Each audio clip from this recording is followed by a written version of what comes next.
akkor egyből igen mondtam az ízlétre, aztán közben jöttek egyéb elfoglaltságok, ezért végül se kellett mondanom, de időközben annyit változott a világ, hogy egyszerűen egy olyan politikus, aki felelősséget vállal a határon túli magyarságért, és ezen belül főleg a székelységért, nektek jó, köszönhetően tisztelve székely címmel rendelkező politikus az nem teheti meg azt, hogy amikor a legdurvább támadást intézik a székely területi rendelkezés ellen, a regionális átszervezéssel, amikor az elmúlt talán 20 év legdurvább erőszakos asszimilációs kísérletére tesznek szert, akkor nem teheti meg az ember azt, hogy ne jöjjön a helyszínre, és ne próbálja megakadályozni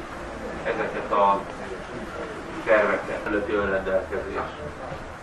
Ez az etikai arányok megmaradásának a lehetőségét azt nem az állampolgárság tudja megoldani teljes mértékben, hanem egy olyan fajta területi autonómia, amely többletjogokat ad az adott kisebbségnek. És az elmúlt 20 évben Európa térképe, ha figyelte valaki történész, akár földrajz érdeklődéssel, akkor folyamatosan változott. Idén egy Füzes Oszkár, és azt mondja, hogy van 20 000 idióta, aki revízióban gondolkodik Magyarországon, bizonyára hallottátok, ez a magyar külpolitikának jelenleg a mottója. Ugyanis ő kimondta, de valójában a magyar diplomácia mintegy 99%-a ezt is gondolja, és így is végzi a munkáját. Úgy sincs lehetőség a területi revízióra, úgy sincs remény területi önrendelkezésre, és igazából az egész magyar diplomácia, az egész magyar külügy, az nincs. Azokat az embereket, akik kiselejteztek valamilyen devianciával, felruházta a sors őket, vagy megátkozta, és otthon felvállalhatatlanok, azokat kirakják az Európai Parlamentbe, azokat kirakják a nemzetközi szintérre, hogy legalább otthon ne rizikózzanak, csak közben a magyar diplomácia pedig szinte teljes mértékben egy lebénult állapoton van. Azért érdekes, mert miközben a magyarságnak megvolt számtalan lehetősége, akár a Szovjetunió felbomlása, akár Jugoszlávia felbomlása, akár Csehszlovákia szétesése, és folyamatosan tárcán kínálkozott a lehetőség, akár a területi revízióra, akár az autonómia intézményének a megvalósítására, addig a magyarok segíteni sem értek. Az a helyzet, hogy ez a mentalitás, amely Nyugat-Európa folyamatosan, cinikusan végignézte a magyarság feladozását, sőt, hozzá segítette a magyarságot az önfeláldozásához, és az első lehetséges alkalommal, amikor bármiféle gesztus gyakorolhatott volna, akkor Magyarország területének több mint 70%-át nemes egyszerűségére elcsatolták, és odadobták vagy egy észak-szláv műveletlen pásztor kecskehajfurászó népnek, vagy a másik részét meg odadobták a Balkánnak. És nem tudunk mit csinálni, és ezért őszintén is kell lenni, hogy Erdély hihetetlen módon balkanizálódott az elmúlt évszakban, az elmúlt évtizedben. Hihetetlen módon. És talán a globalizáció kívül a neoliberalizmuson mellett, amely a drogozást, a homokosságnak a felsőbbrendűségét érdeti, azok kívül a balkanizálódás okozta a legnagyobb kárt az erdélyi magyarságnak.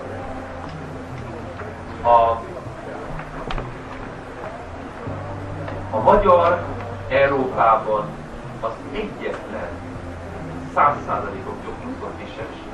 Az a kérdés, amit az elég is felvetettem, hogy a területi revíziónak van-e reális forgatókönyve, ami nem az, hogy hiszünk benne, és jó lenne, és szeretnénk, hanem az, hogy van-e reális forgatókönyv arra nézve, hogy az elcsatolt területekből legalább valamennyi visszakerüljön, minimálisan mondjuk az első-második Bécsi döntés alapján Magyarországot biztonságot tenni.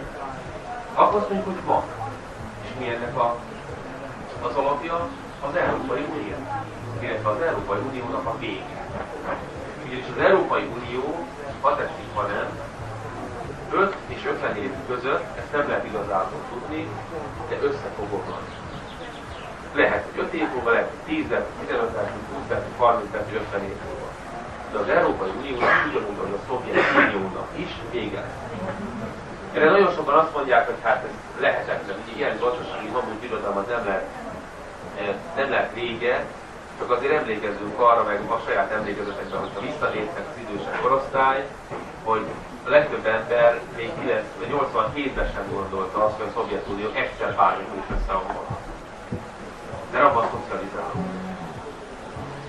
Most a lényeg az az, hogy az Európai Unió felbomlása után egészen biztos, hogy a határokat újra fogják rajzolni. Valószínűleg nemzeti önrendelkezés alapján. És itt az a kérdés, hogy Magyarország területeket fog-e szerezni, vagy területeket fog-e veszíteni. De benne van területeket is.